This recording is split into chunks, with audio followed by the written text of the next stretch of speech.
Hello. I'm excited. We're almost done with this book. I am so ready to read Sherry Frankie's book. I have been waiting and waiting to start that book. I know a couple of other people were saying that several other creators were reading Sherry Frankie's book on live streams, so that's pretty cool. If you missed Sherry Frankie's book on live stream from those other creators, you can definitely start reading with me on Sunday. On Sunday, I will be starting Sherry Frankie's book. So if you're interested in hearing her book, definitely come and hang out, because I think that her book is going to be so insightful. I think it's going to be so informative, so educational. I do also know that it will be a little bit triggering. So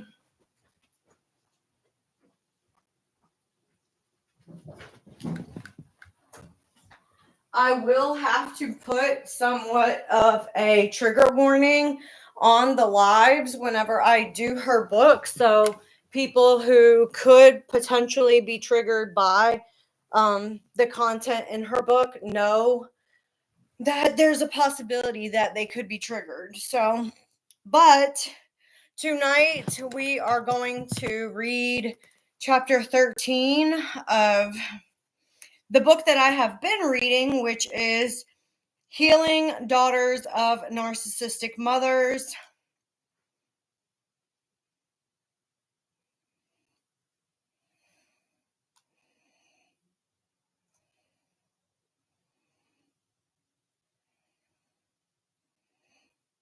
And the title of this chapter is called My Turn, Dealing with Mother During Recovery. So if you have not already gone no contact with your mother, this channel, this chapter will be for you, so that you're able to deal with your mother and her narcissistic personality and character traits, while also maintaining your own individuality, your own boundaries, and becoming your own self. If you missed the content that I did yesterday we focused a little bit about figuring out who you are as a person. And in the book, there was a lot of questions like, what are my values? And so I posted the questions to my page so that you can look at those questions to kind of figure out who you are. What are your political beliefs? Not what your family believes, what you believe, your parenting beliefs. What are the most important things about love relationships? It's all posted on my page. So if you want to download those screenshots so that you're able to kind of sit down and work on this activity by yourself, it is really helpful, and kind of figuring out what it is about you that you know that you like about yourself. Think jewelry that you like, clothing that you like, architecture, furniture, different things like that. Because if you have dealt with a narcissist in the past, you probably have had to become the person that they wanted you to be.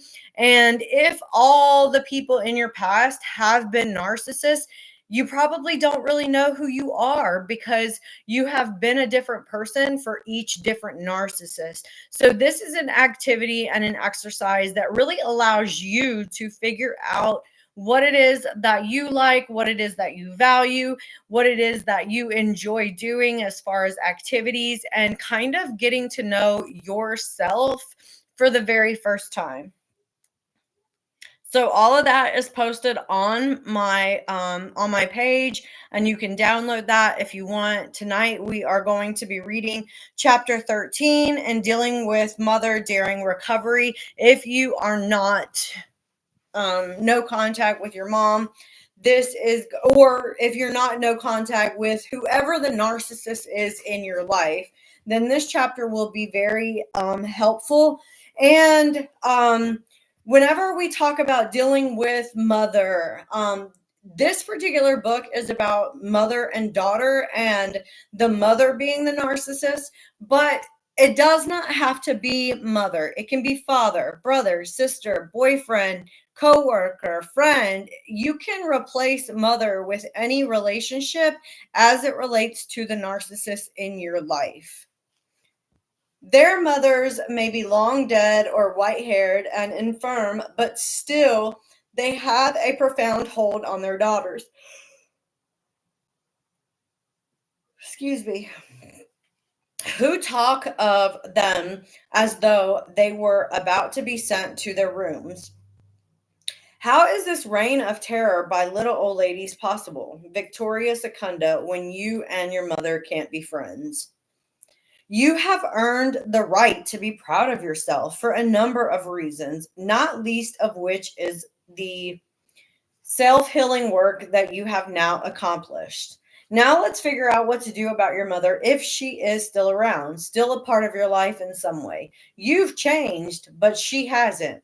At this stage in your recovery, you must explore ways for you to manage your relationship with her and remain healthy yourself. Even though you are feeling stronger and have a more solid sense of self, you probably approach decisions about how to cope with mother with trepidation.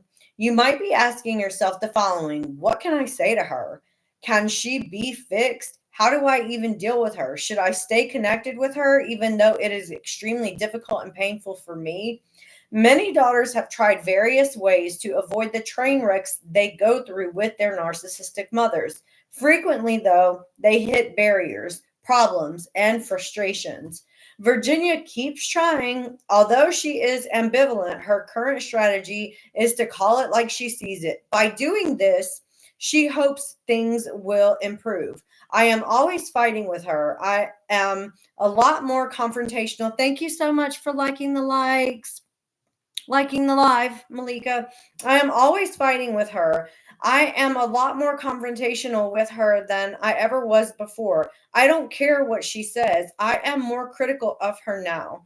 I call her a liar. I still have the hope that maybe I can fix it. If I give her enough evidence, maybe I could break through her barrier. Maybe I could help her. I'm so uncertain as to how it will turn out now.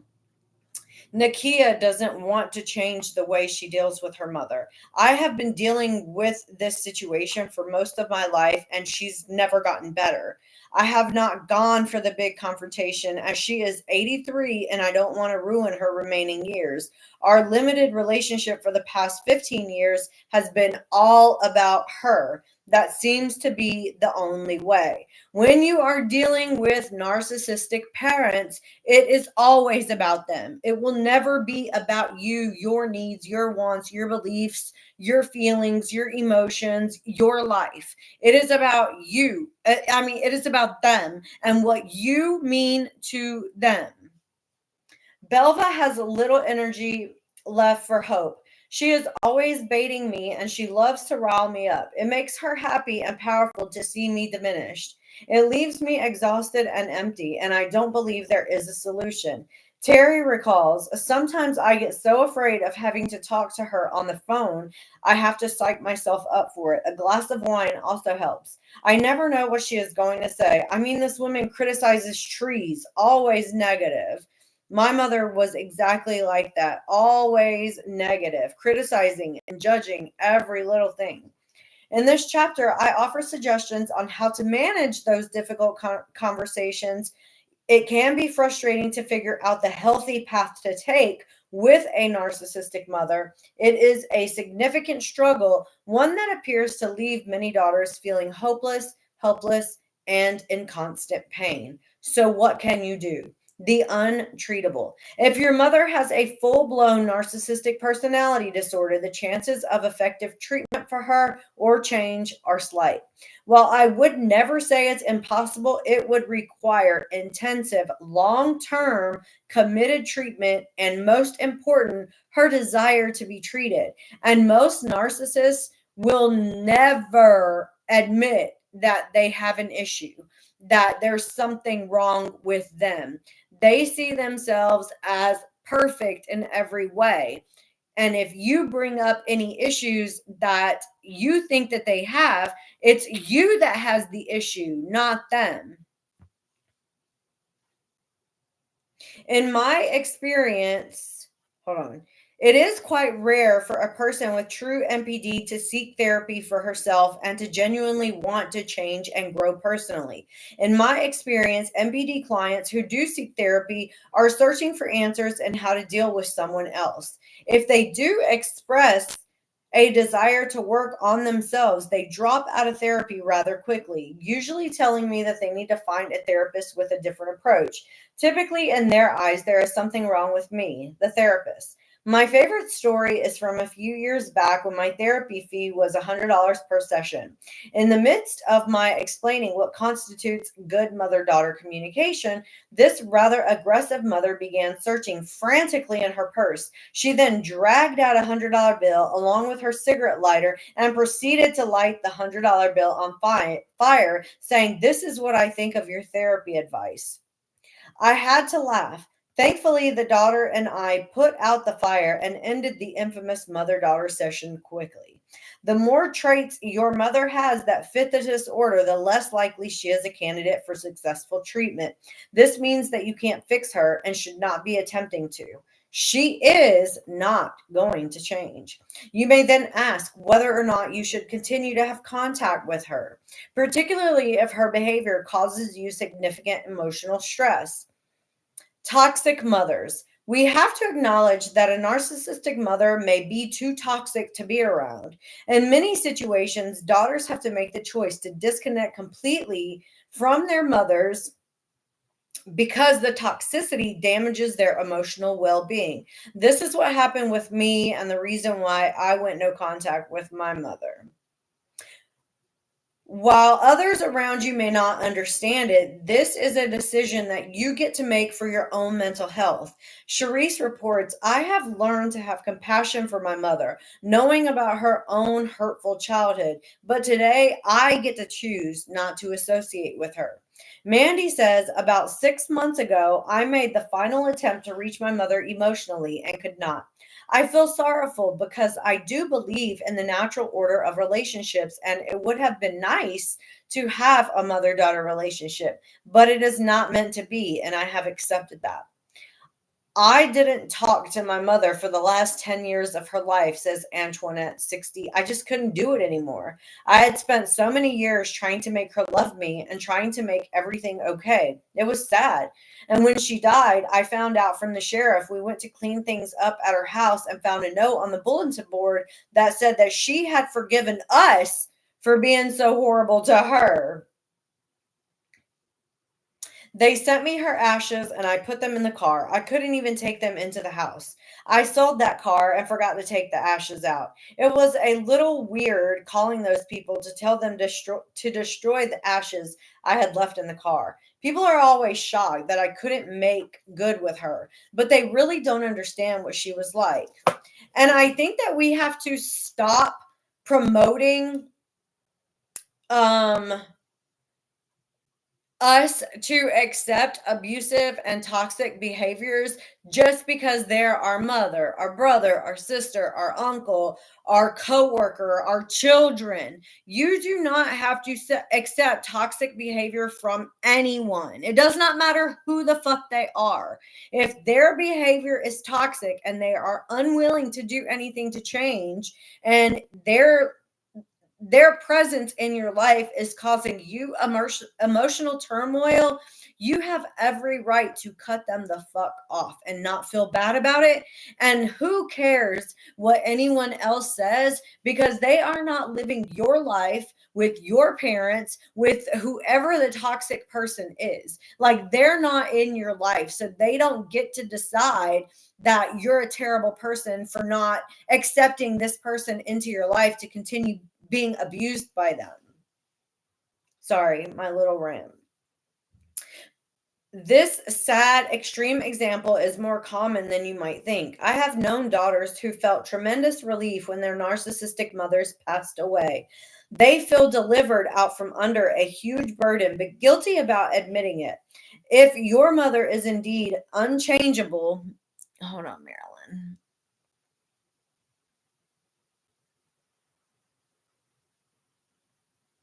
My mom never did anything like that to me, Marilyn, but I can see where if you asked for money for something and she pulled out a $20 bill and just ripped it up in front of you, like that's hurtful.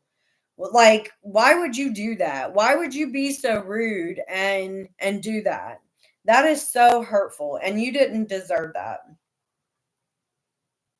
I have known daughters who felt tremendous relief when their narcissistic mothers passed away.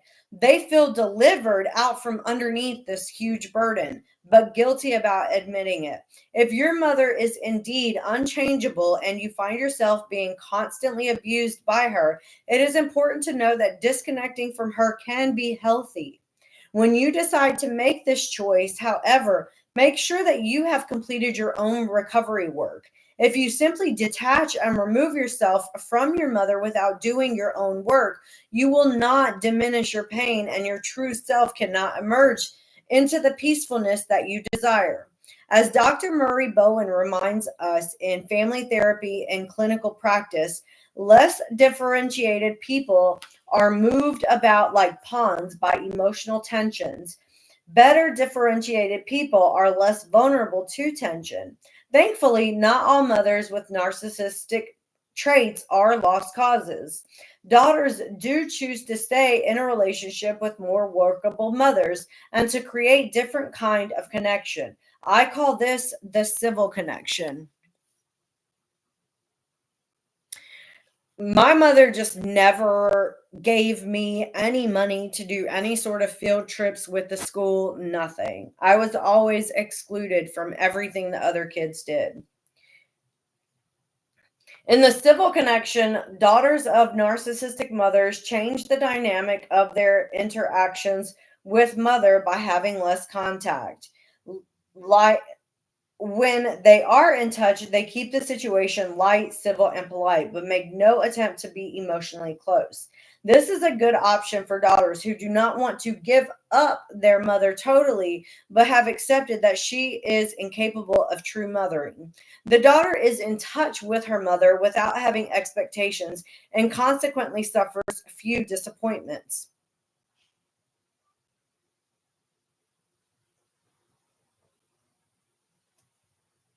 The daughter is in touch with her mother without having expectations and consequently suffers few disappointments. This arrangement works best after you have completed your recovery work, which ensures that you have accepted your mother's limitations and you have separated your mother's limitations. And separated from her properly. Without having adequate separation, you are at risk for being sucked back into the narcissistic family dynamics. As stated in chapter 11, your goal separating is to be able to be a part of and apart from your mother and family of origin. This means you have developed some boundaries around yourself. For some daughters who are in the midst of recovery but not feeling strong enough to be around mother yet, I recommend a temporary separation. The temporary separation. Although your mother will not typically be happy about this, it can be very helpful for you to take a hiatus from her for a time while you are going through your own recovery work. This gives you the time to heal and work through the feelings and not be constantly triggered by her behavior. It's perfectly fine to tell mother that you are grappling with some of your own issues and you need some personal space for a while. You can tell her you will contact her if there is an emergency that she needs to know about and ask that she do the same. She does not have to like this, and she will likely throw a fit, and that's okay. You say it and then you do it. If she does not leave you alone, you will have to learn to set boundaries with her, which we will discuss below. You are in charge of your life, not your mom. She may up the ante, so to speak, and try some manipulation, as the women in these stories below describe, but it is your job to stand your ground. Your recovery is at stake. Michaela, 46, says, I've distanced myself from my mother from time to time, but she always finds ways of manipulating me into helping her when things need to get done. This irritates me to no end. If I don't call her back, she calls and calls like a stalker. And Myra, hey, Mandolin. 38 reports the following with sadness. About 2 years ago, I became aware of narcissism and realized after a lifetime of insults that she is the one with the problem.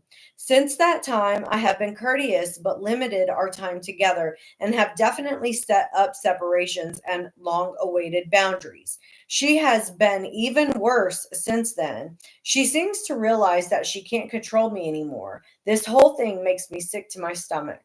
You need to know how to set boundaries with your mother, how to make them stick, and how to follow through. Setting boundaries means clearly stating what you will do and what you won't do. It is letting people know where you stand and drawing a line that they are not allowed to cross. It means setting limits. Many people in general are fearful of setting boundaries because they worry about others' feelings. If I set a boundary, I will hurt mother's feelings. Daughters also fear setting a boundary because it will make their mothers angry. If I told her I was not coming to dinner because I needed to rest and take care of myself, then she would be furious. A very common reason that daughters don't set good boundaries with their mothers is that they fear abandonment. If I tell her to back off, she will never speak to me again.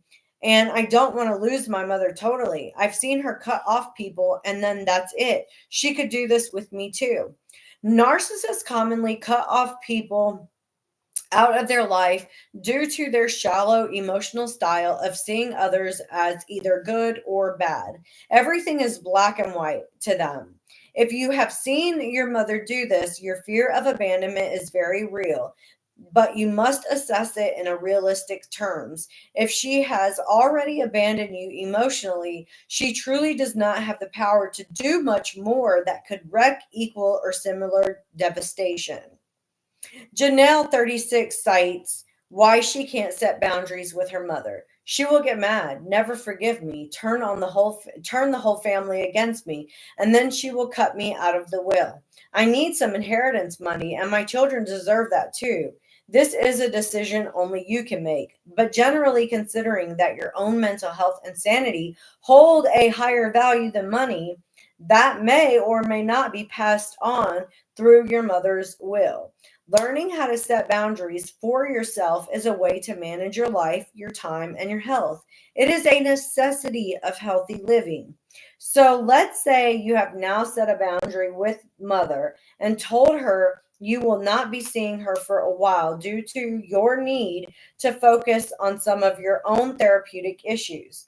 You did this by saying to her, Mom, I am working on some personal issues and I need to tell you that I will not be available for our Sunday dinners for a while. I need some space and I will not be calling you. When I am finished, I will let you know. I do not want you to call me during this period unless it is a bona fide emergency. I'm not angry, and this is not about you. It is about what I need right now. Your mother may quite reasonably ask if everything is okay, and you can respond that you are fine and reassure her again that you are not upset with her. If she is indeed narcissistic, she will assume it is about her. So I know you are thinking right now, oh no, that won't work, but it will work if you follow through. She may indeed try to manipulate and call and even drop by. Your job is to keep setting the boundary by not responding once you have told her this. She rings the doorbell and you don't fucking answer the doorbell. She calls you and you don't answer the fucking phone. She stalks you and you tell her again in firm tones that you are serious about this. And if she continues to contact you, you will contact the police and charge her with harassment. How she decides to deal with this is her problem and not yours. You are not responsible for her feelings. The key to making boundaries is to stick for you to stick to them. Hold on. The key to making boundaries stick.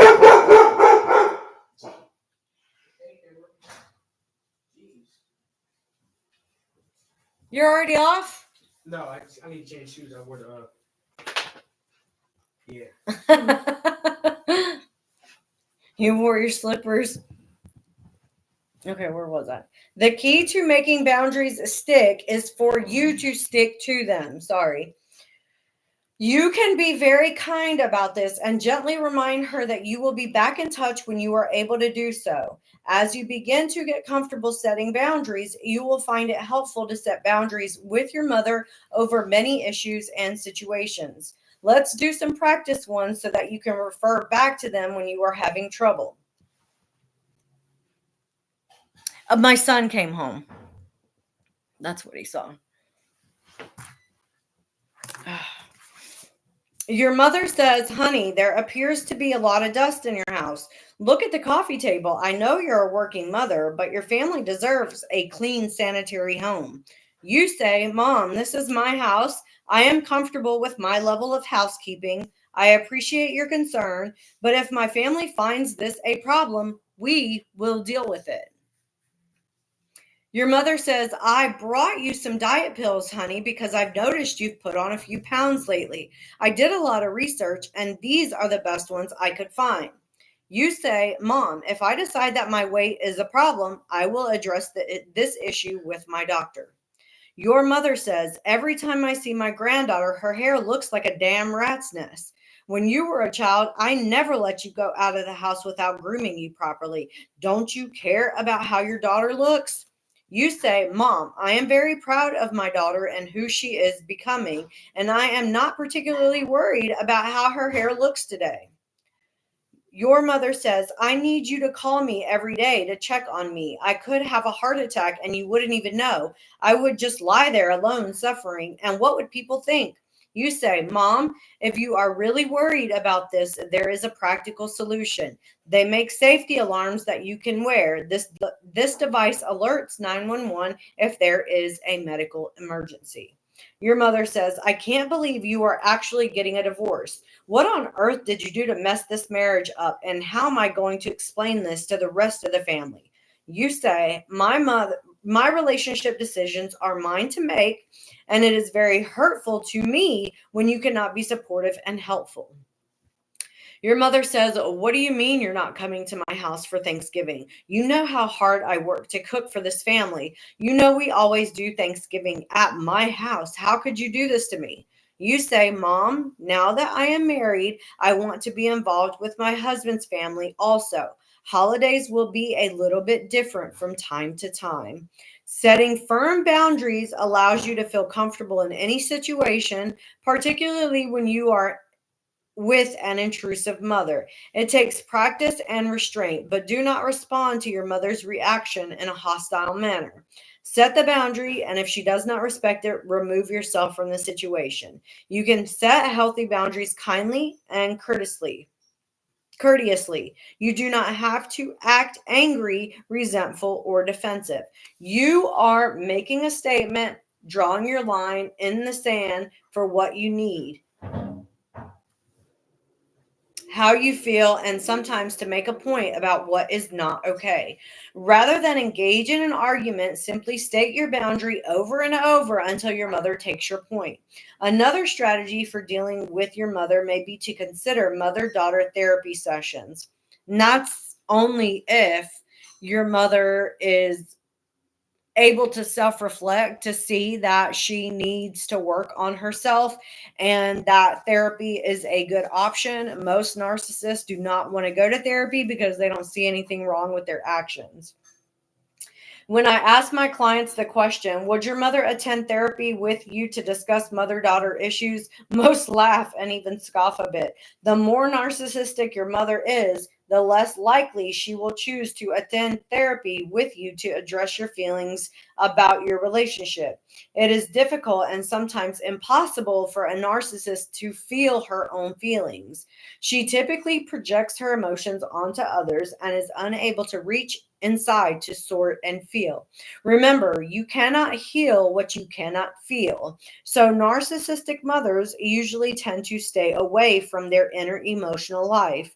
If your mother has never dealt with feelings or owned her own issues, therapy will be a waste of time. Many mothers walk out of therapy sessions when the issues relate to something that they have done wrong or that is hurtful to their daughters. It is typical of the full blown narcissist to blame her daughter even in therapy and in front of the therapist. This puts you in a horrible bind.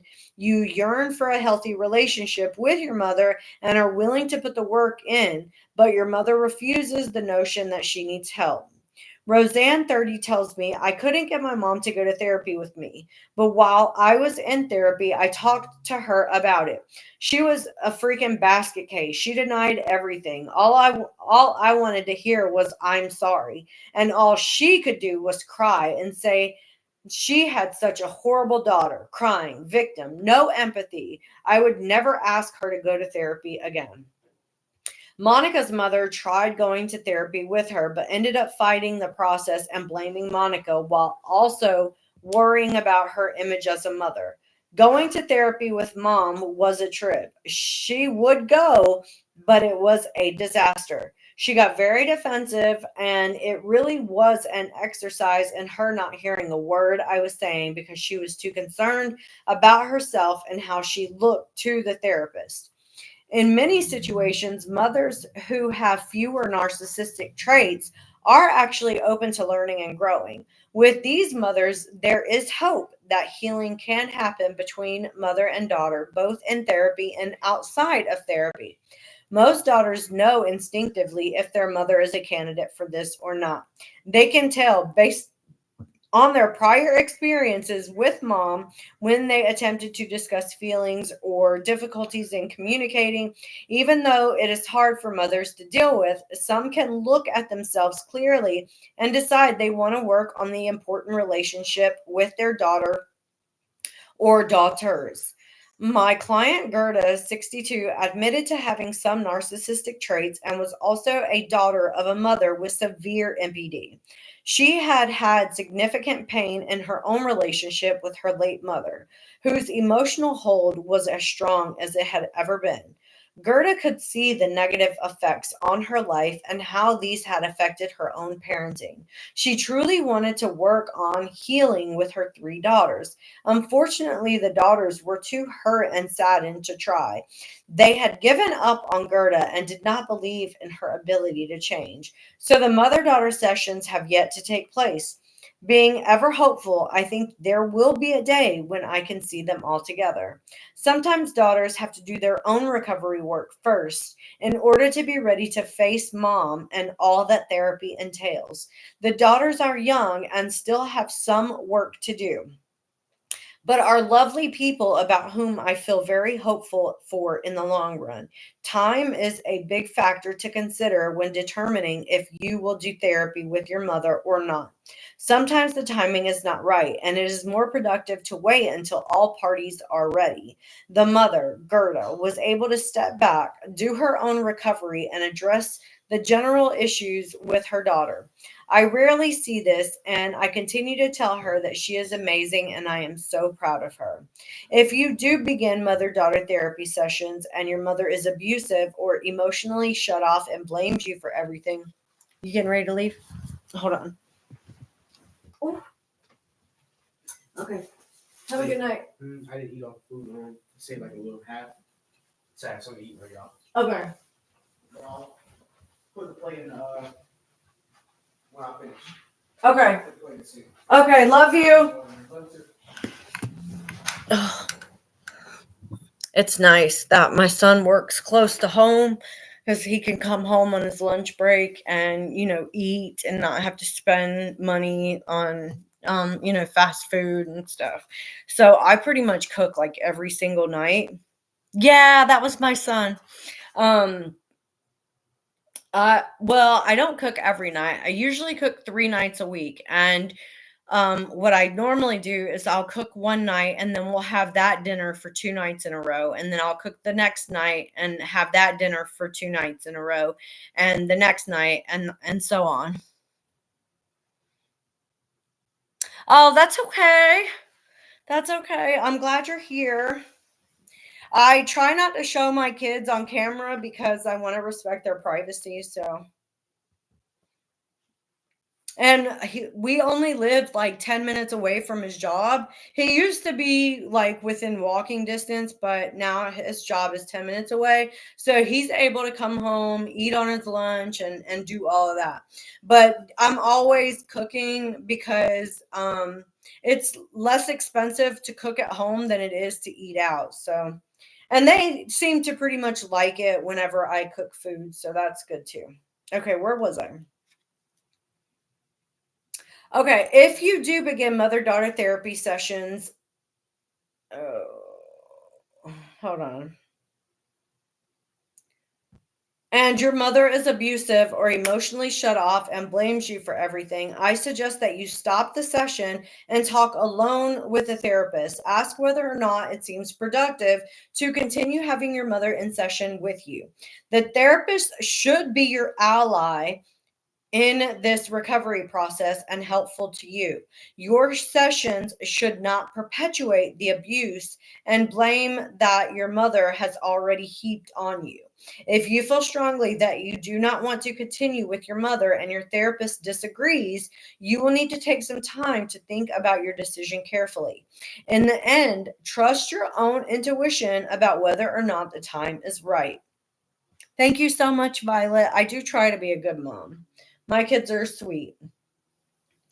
What to tell your mother about your own therapy. This book gives the steps in the recovery program that I use with my clients so that you can do your own personal therapeutic work.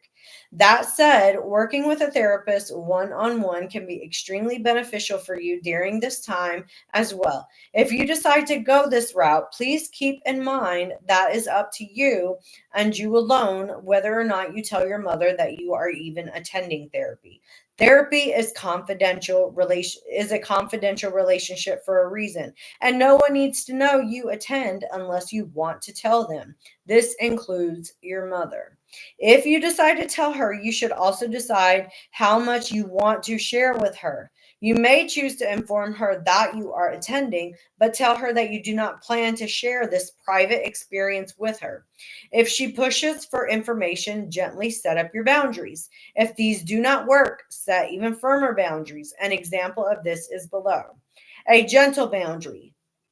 Mother, I appreciate your interest in my therapy, and when I am ready to discuss it with you, I will likely do that. I am still in the midst of some confusion and trying to understand myself better and want to get further along before I can discuss it clearly and appropriately with you. Thank you for understanding that.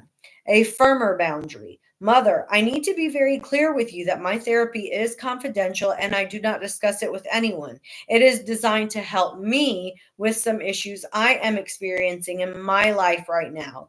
Do not ask me about it as I do not plan to share that information with you. You can preface these boundaries with, I care about you and your feelings, or I love you, mom, but if mother acts hurt or angry, it is her job to take care of her own feelings, not your job to fix them. Detach from the scene and let it be her problem because it is. Remember, setting boundaries is not a mean thing to do. It is a healthy exercise in taking good care of yourself because typically, daughters, we know this, but because mother is good at making us feel guilty, it is sometimes difficult for us to do. Remind yourself that you do not create feelings in other people. Each person is responsible for his or her own feelings and reactions, and therefore must also be accountable for them. The real work is within. As I am sure you are finding out, dealing with your mother is much easier after working on your own recovery. The reasons for this change are many. You are less reactive to her projections. You can set clear boundaries because of your grief work. She is less able to trigger your pain, and because you have accepted that she has limitations, you no longer have great expectations of her. Regardless of whether or not you are practicing a complete separation, a temporary separation, or the civil connection, your success is determined by your own internal healing. So, what if the mother is deceased? If your mother has passed away, you will not be engaging in some of the exercises above. Nonetheless, your internal healing is still a must. I have treated many daughters who continue to have legacy issues throughout their life even after their mother has passed away. The nasty messages stay stuck until you consciously loosen and release them from within you. Working on your recovery is necessary for you to be healthy. So let's explore a deeper understanding of your mother and her background. Understanding mother's makeup. Because most daughters are codependent, it is a bit tricky to ask daughters of narcissistic mothers to take some time to understand their mother's background, origins, and how she became who she is. By doing this, you won't let her off the hook, minimize your own pain, or make your wounds suddenly invisible again. You will not be making it all about mom again, but this exercise can help you settle your insides and give you a grasp of the larger picture. To use an analogy, let's imagine that I am going to hike or climb to the summit of a very high mountain with complex topography. I know that I will have to start at the bottom and work my way up. I imagine that I will have many obstacles to overcome as I go. If I could fly over this mountain in a helicopter first, or look at a good map to see what I am up against in the big picture, it would prepare me better for the climb. Excuse me. The map or overview would not diminish the difficulty of my journey or my efforts. It would simply assist in my overall planning and ultimate success. The same is true if you better understand where your mother came from. This work is to help you. So, to start, try to find out if your mother had a narcissistic parent, mother, or father. It is likely that she did. You can take some of the characteristics we have defined in this book and ask her those very questions about her parents. Many narcissistic mothers are quite willing to talk about their backgrounds if it does not involve something that they did. My parents, for example, were able to give several vivid examples of their parents' behaviors. We had a very animated, pleasant, but admittedly short discussion. Nonetheless, it was better than none. I was able to trace some of the family legacy from this and use it to explain some of my own experience with my grandparents. Next, you can ask relatives, aunts, uncles, cousins are all great resources. Living grandparents who are not narcissistic are another great resource. Sometimes, after a narcissistic spouse passes, a relative is more willing to share thoughts and memories. Of course, these discussions cannot take place in many families. If your family would not countenance it, you know it, just let it go. Do not cause yourself unneeded drama if you are sure it won't be successful. Trust your own intuition. I know of some daughters who have pushed the issue with relatives and it did not work out well, and it blamed themselves for it. I do not want that to happen for you. Other resources include close friends of the family who knew your parents and grandparents well. Although rare these days, some families still live in the same towns and cities where the whole extended family grew up. If you cannot get specifics about narcissism, you can ask your mother general questions about her upbringing. Questions such as, did you have a happy childhood? Did you feel loved by your parents? Did you feel you got good enough attention growing up? Did your parents talk to you about your feelings? Were you listened to and did you feel heard? How were you disciplined when your parents were upset with you? Were you engaged? Were you encouraged as an individual, or did you have to fit the mold of the family image of what was expected? Was your mother or father particularly concerned about what others thought? The more you can learn about your mother's background, the better you will understand her and why she acts the way she does. She most likely was an unmothered child herself who has her own significant trauma in her background. When attempting to retrieve further information, however, you may feel as if you are digging in the dark. Be prepared for her to have a lot of denial about her own childhood. While your mother will likely not be the best reporter of information, she see what she is willing to share, accept whatever that is. Also, look at your mother's parenting as influenced by her generation and time. A multitude of factors influence how every mother parents. Historical perspectives. We are all shaped significantly by societal values and expectations of parenting. Each generation seems to have its own set of parenting philosophies and beliefs with which to contend. So one generation may contradict the next. See the birth markers as defined by generations working together below as examples I have listed the women in my legacy. You can do the same to gain some perspectives of the big picture of your own family. So the GI generation was 1901 to 1923. The silent generation was 1924 to 1945. The baby boom generation was 1946 to 1964. Generation X was 1965 to 1980. And the millennial generation, sometimes called Gen Y, is 1981 to 2002. Parenting beliefs across the ages have gone from spare the rod and spoil the child, and children should be seen and not heard, to the attitude of baby boomers who try to build their children's self esteem without requiring them to become competent in academic and social skills. That's a seismic shift right there. Many would say, how in the world does anyone raise a child in the right way? Baby boomer mothers moved from the Donna Reed model of the stay at home baking cookies, be there at all times mother, to the highly educated mothers who had careers outside of the home. The prevailing concept of womanhood at the time I had my first child, for example, was undergoing a cultural revolution. Mothers became feminists, joined demonstrations for equal rights, and began careers. Family structures changed. Divorce, latchkey kids, single parent homes, and daycare centers became very common.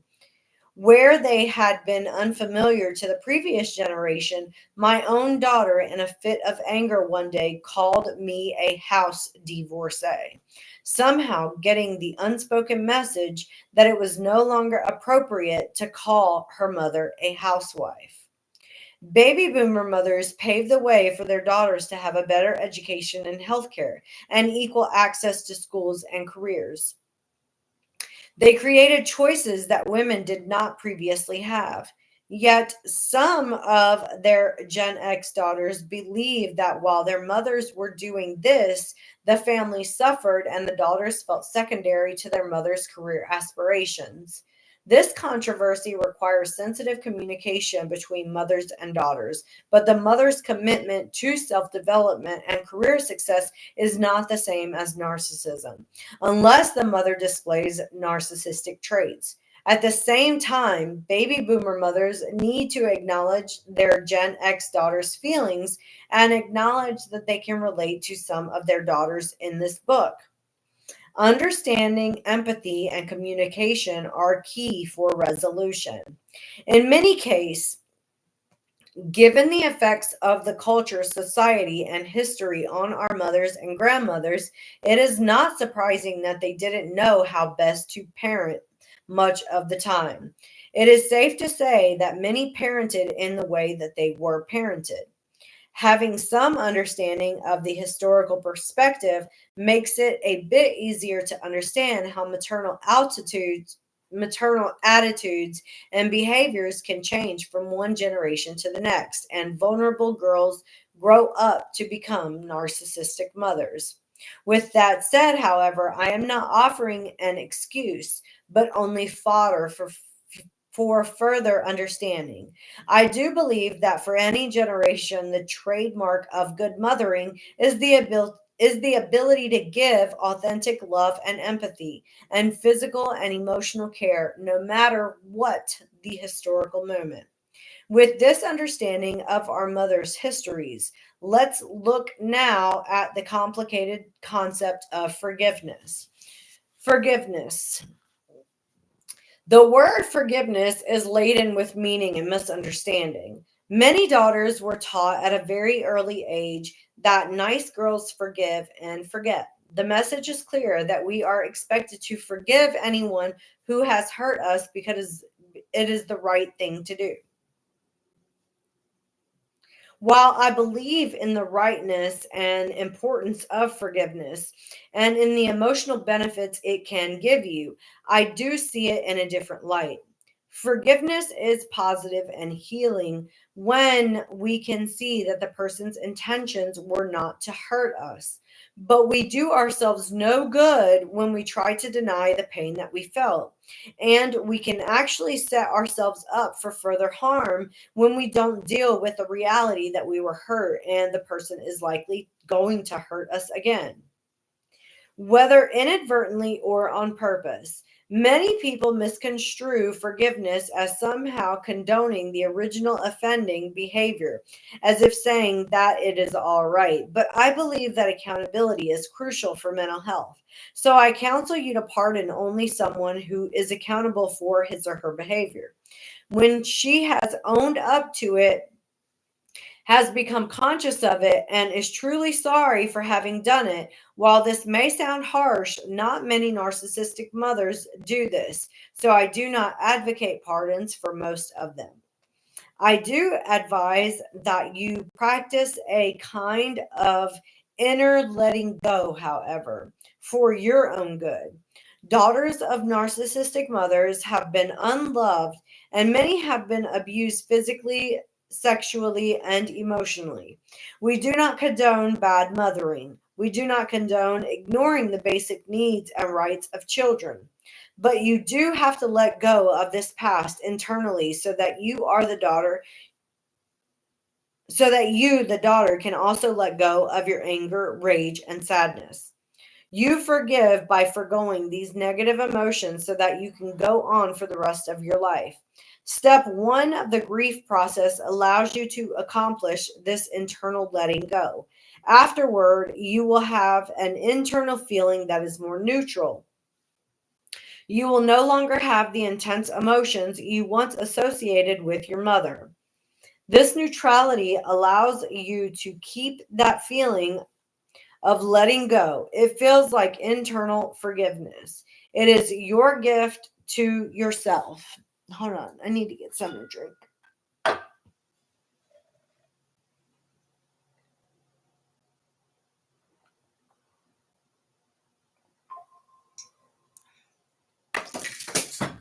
See?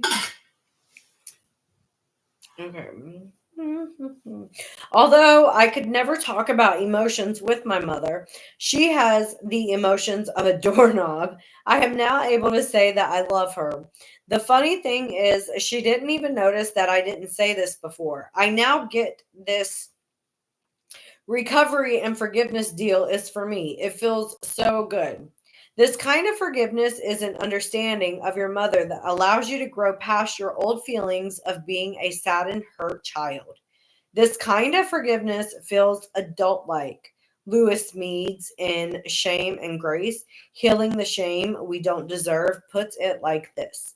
The first and only, the first and often the only person to be held by forgiveness is the person who does the forgiveness. When we genuinely forgive, we set a prisoner free and then discover that the prisoner we set free was us. My theory and practice of forgiveness is not the only way. Many daughters find it helpful to draw on their religious or spiritual backgrounds to help them forgive.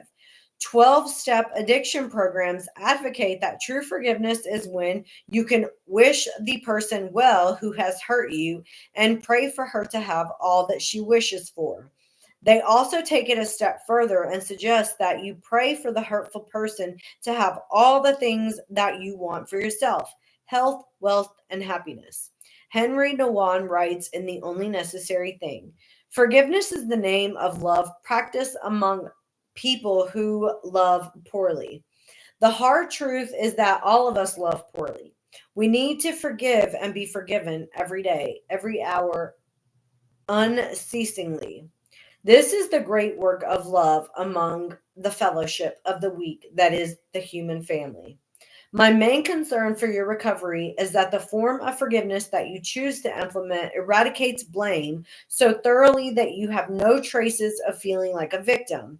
For if you continue to live in victim mentality, you are at risk of defining your life based on your wounds. That would mean that you are allowing yourself to be controlled by your mother's failures. Being free from the feeling of victimization is a true sign of recovery. Mother's gifts. It is important to remember that no person is all good or all bad. Whether your mother has narcissistic personality traits or has full blown NPD, she has some goodness in her. She likely passed along talents, passions, interests, and knowledge to you. Remind yourself of the gifts that she has given you. They might be the artistic, musical, mechanical, body shape or size, texture of hair, beautiful eyes, smooth skin, or something like the ability to paper a wall without a single wrinkle. Write in your journal about the gifts your mother has bestowed upon you and allow yourself to feel gratitude. When I was a small child, my grandmother used a significant repetitive phrase with me. If I ever attempted to say anything bad about anyone, she would sit me on her lap and gently tell me, if you look hard enough, you can always find the gold in people. I have certainly found this to be true. So look for the gold and those gifts in your mother. It will help you more than you might realize right now. Susie read this to me from her journal. From our home, I left with a feisty spirit, perhaps not equipped for the most practical things in life. I did learn that honesty and integrity were my greatest assets. I learned a work ethic that is highly valued.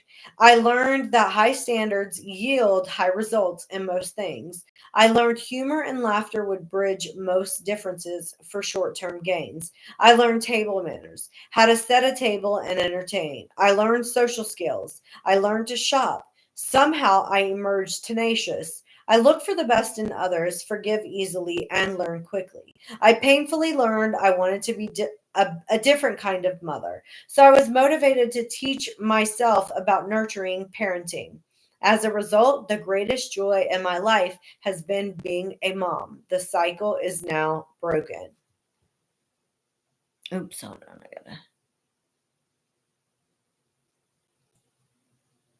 Okay. Love, not blame. The look of recovery. My hope for you includes all of the following. You now view yourself with an inner knowing and a sense of love. You replace the anxiety and unease of your childhood with a flood of gratitude for having been given life and this important journey to undertake. You now understand that the path you were given to travel was and is full of life lessons worth treasuring. You have recognized that you have an inner wisdom that you can now share with your children, others whom you love, and the world. You now see that your mother gave you special gifts, although they were disguised and hidden in trauma that you can now appreciate. You are accountable for your own life. You depend on yourself to manage your emotions. You are an adult with a solid sense of self. You take yourself seriously and are no longer filled with self doubt.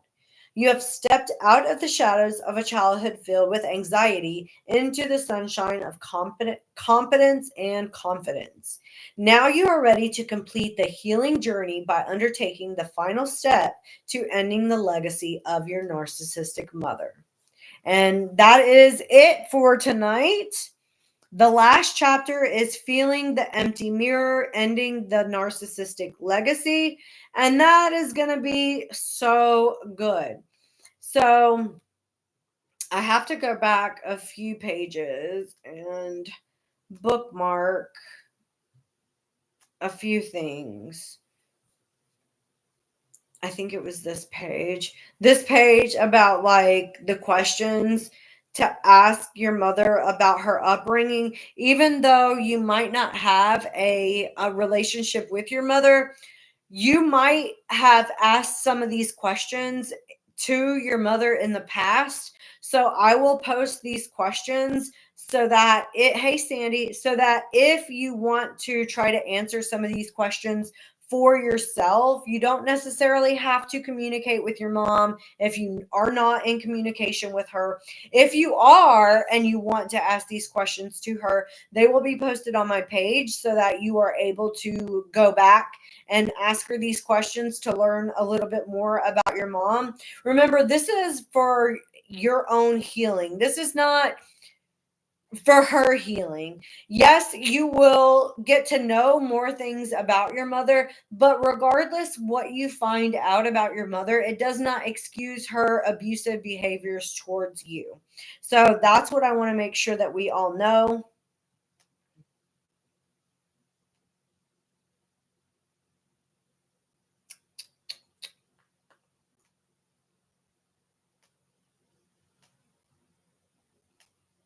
Okay, and I also wanted to go over these boundaries. I thought that these were really helpful when she was giving examples of the different boundaries. I thought that those were really helpful. So I may make a video using some of these to give examples of, how to communicate effectively with your mother when she is being like intrusive into your life, and just giving sample responses so that you understand like what a boundary is, how to create boundaries. And if you don't have anyone in your life that you can kind of create safe boundaries with, um, I'm always available to practice if you just need somebody to talk to figure out how to set healthy boundaries. Like, I'm always available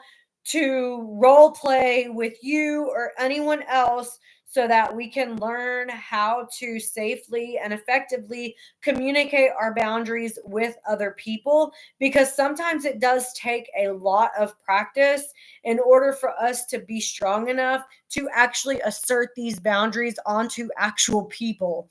So if you'd like to practice, please let me know. You can send me a DM, you can send me an email, and we can always role play some boundary some boundary skills back and forth until you are feeling more confident in actually creating boundaries with the people in your life that you need to have boundaries with. So you guys have a wonderful night. Thank you so much for coming and joining, and I will see you tomorrow for our last video, or for our last chapter in this book before we start Sherry Frankie's book on Sunday. I'm so excited. I'm so excited. Okay. Love you guys.